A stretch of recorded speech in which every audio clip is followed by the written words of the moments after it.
السلام علیکم اسٹوڈینٹس. آج ہم لوگ پڑھیں گے جو ہمارا چیپٹر 1 ہے دا سیویئر آف مین کائنڈ، اس کے شارٹ کویشچنس. تو سب سے پہلے ہم پہلے کویشچن کی طرف چلتے ہیں. ہماری ایکسرسائز کا جو پہلا کویشچن ہے وہ یہ ہے، how might the geographical description of Mecca Mukarramah influence the readers understanding of its historical and cultural importance. تو وہ یہ کہہ رہے ہیں کہ جو ہمیں پیچھے چیپٹر میں مکہ مکرمہ کی اور سعودی عرب کی جو ڈسکرپشن دی گئی ہے اس کی لوکیشن کے بارے میں، وہ کس طرح سے ہمارے ریڈرز کی جو انڈرسٹینڈنگ ہے اس جگہ کی ہسٹری اور کلچر کے بارے میں، وہ اس پہ کیسے انفلوئنس کر رہی ہے. تو اس کا آنسر ہے the description of Mecca Mukarramah as a place of desert and beauty shows that it was a unique and special land. تو یہ کہہ رہے ہیں کہ جو مکہ مکرمہ کی ڈسکرپشن دی گئی ہے کہ وہ ایک صحرا ہے اور خوبصورت جگہ ہے، تو یہ چیز یہ شو کرے کہ وہ بہت یونیک اور کوئی خاص جگہ ہے. Knowing that the prophet Muhammad صلی اللہ علیہ وآلہ وسلم was born there makes the reader understand that it was an important place for the beginning of Islam.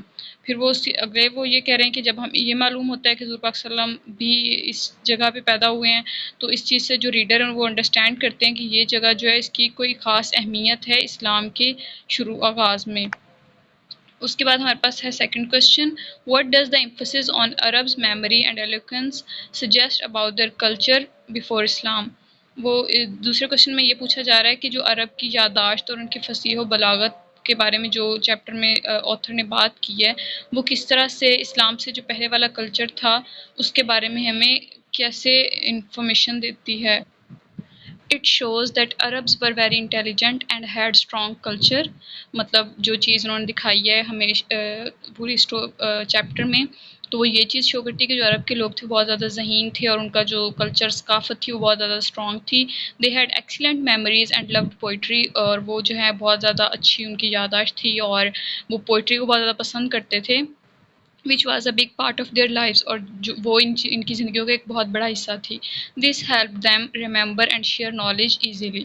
مطلب ایک تو ان کی یادداشت اچھی تھی، ایک وہ پوئٹری بہت زیادہ کرتے تھے، تو یہ چیز جو ان کو انفارمیشن کو، نالج کو جو ہے وہ ایزیلی شیئر کرنے میں اور یاد رکھنے میں ہیلپ کرتی تھی. اس کے بعد ہمارے پاس ہے question number 3، What is the importance of the anecdote about Hammad and خلیف ولید بن یزید. تو وہ یہ کہہ رہے ہیں کہ جو حماد اور خلیفہ ولید بن یزید کی جو اس میں اسٹوری بتائی ہے پورے چیپٹر میں، اس کی کیا امپورٹنس ہے. تو it shows how much poetry and language were valued before Islam. مطلب اس سے یہ شو ہوتا ہے کہ اسلام سے پہلے بہت زیادہ زبان کو، عربی زبان تھی نا ان کی، عربی زبان کو اور شاعری کو بہت زیادہ جو ہے ویلیو دی جاتی تھی. Hammad said he could recite 100 long poems for each letter. مطلب حماد نے کہا تھا کہ وہ ایک حرف سے 100 لمبی طویل نظمیں سنا سکتے ہیں نا. شوئنگ دا رچنس آف عربک لٹریچر. مطلب جو عرب کا لٹریچر تھا اس کو یہ اس کی بہت زیادہ ویلیو کو شو کر رہا ہے. This is why Allah chose Arabic for his final message. اور اسی وجہ سے اللہ تعالیٰ نے، کیونکہ اس کا لٹریچر بہت زیادہ رچ تھا اور لوگ بہت زیادہ ایزیلی اس کو میمورائز کر لیتے تھے، تو اس وجہ سے اللہ تعالیٰ نے اپنا جو فائنل میسج مطلب قرآن پاک ہے وہ عربی زبان میں جو ہے ہم تک بھیجا. نیکسٹ کویشچن ہے، What parallels can you draw between the state of civilization described here and the other historical periods of decline and renewal. تو یہاں پہ ہم لوگ یہ کہ وہ کہہ رہے ہیں کہ آپ کس طرح سے اس چیز کو پیرالل شو کر سکتے ہیں کہ مطلب جو اس چیپٹر میں سویلائزیشن دکھائی گئی ہے اس کا اور جو ہسٹری میں پہلے پیریڈز میں جو سویلائزیشن تھی جن کا ڈکلائن یا ان کا رینیوول جو ہے، ان چیزوں کے بارے میں آپ کیسے ان کو یہاں پہ بتا سکتے ہیں. Just like the world was in darkness and disorder before Islam. مطلب اسلام سے پہلے پوری دنیا جہالت میں تھی، برائیوں میں تھی. Other times in history also had problems and needed change. مطلب اسلام میں جیسے اسلام سے پہلے لوگ گمراہ تھے، ویسے باقی نبیوں کے آنے سے پہلے بھی تو لوگ گمراہ تھے نا. ہسٹری میں اور بھی بہت زیادہ ایسی چیزیں ہیں جہاں پہ ایسی پرابلمس تھیں ٹائم کے ساتھ ساتھ، اور ان کو ضرورت تھی چینج کرنے کی. Islam came as a renewal to bring light, faith and justice. مطلب اسلام آیا جو لے کے آیا روشنی، ایمان اور انصاف. Like other great movements that change the world for good. جیسے پہلے باقی نبی جو تھے، جو پہلے ان کی جو تحریکیں تھیں، انہوں نے جیسے دنیا کو اچھائی کی طرف لے کے اور اسلام دنیا کو چینج کیا تھا. تو یہاں پہ نیکسٹ کویشچن ہمارے پاس ہے، What challenges did the Rasul Allah sallallahu alaihi wasallam face in proclaiming the oneness of Allah and the unity of mankind. مطلب جب آپ صلی اللہ علیہ وسلم نے اللہ تعالیٰ کی توحید کا اعلان کیا اور انسان لوگوں کی آپس میں اتفاق اتحاد کا اعلان کیا تو آپ صلی اللہ علیہ وسلم کو بہت زیادہ مسئلے پرابلمز آئی تھیں. تو وہ کہہ رہے ہیں وہ کس طرح کی پرابلمز تھیں, کون کون سی تھیں. تو اس میں اس کا جو ہمیں چیپٹر میں سے آنسر ہے, the pagan Arabs did not want to give up idol worshipping. مطلب وہ جو عرب کے لوگ تھے وہ بتوں کی پوجا کرنا نہیں چھوڑنا چاہتے تھے. They pressure the prophet and even try to stop him through his uncle. انہوں نے آپ صلی اللہ علیہ وسلم پہ بھی دباؤ ڈالا اور حتیٰ کہ انہوں نے آپ کے چچا پہ بھی جو ہے وہ کوشش کی کہ ان کو کہیں کہ وہ آپ صلی اللہ علیہ وسلم کو منع کریں. بٹ دا Prophet صلی اللہ علیہ وسلم stayed strong and refused to stop spreading Allah's message. آپ صلی اللہ علیہ وسلم جو ہے وہ پرعزم رہے اور اللہ تعالیٰ کے میسیج کو, اللہ تعالیٰ کے پیغام کو پھیلانے سے رکنے کا جو انہیں کہا گیا تھا اسے منع کیا.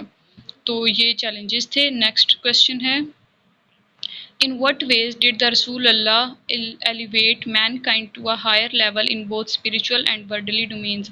تو اس کوشچن وہ کہہ رہے ہیں کہ رسول اللہ صلی اللہ علیہ وسلم نے جو روحانی اور دنیاوی جو دونوں ہمارے پاس فیلڈز ہوتی ہیں ان میں انسانیت کو کیسے وہ اونچے درجے پر لے کے گئے. He brought people from ignorance to faith. جہالت سے ایمان کی طرف لائے. Taught them good morals, justice and the value of humanity. انہیں جو ہے وہ اچھی اخلاقیات, انصافی اور انصاف اور جو انسانیت کے لیے ہوتی ہیں اخلاقی جو ہم کہہ سکتے اسٹینڈرڈز ہیں وہ سکھائے. He also united people and led them to success both in religion and their worldly life. آپ صلی اللہ علیہ وسلم نے جو لوگ تھے ان کو یونائٹ کیا, ان میں اتحاد پیدا کیا اور جو ہے انہیں دنیا کے ساتھ ساتھ مذہب میں جو ہے دونوں میں کامیابی کی طرف لے کر گئے. Next question, how does the final Quranic verses encapsulate the role and mission of the رسول اللہ صلی اللہ علیہ وسلم.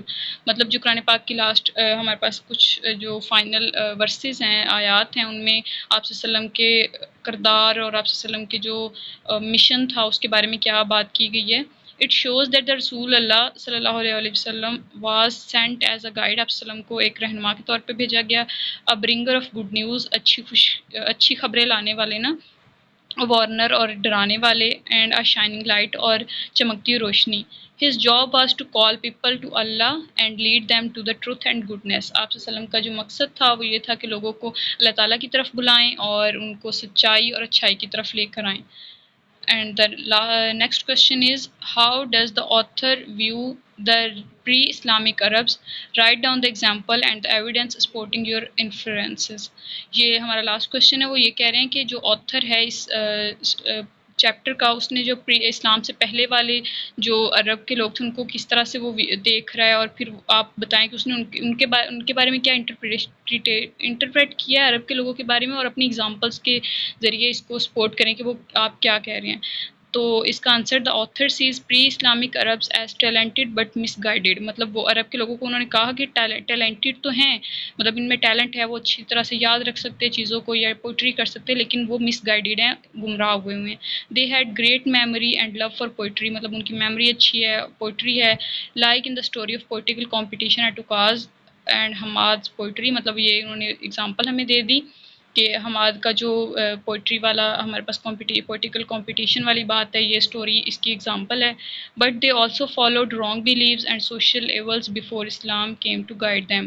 لیکن وہ غلط عقائد اور سماجی برائیوں کو بھی فالو کرتے تھے اسلام سے پہلے, تو اس وجہ سے وہ جو مس گائیڈیڈ بھی تھے. So this was whole lecture. We have done our 8 short questions of the chapter. So thank you so much.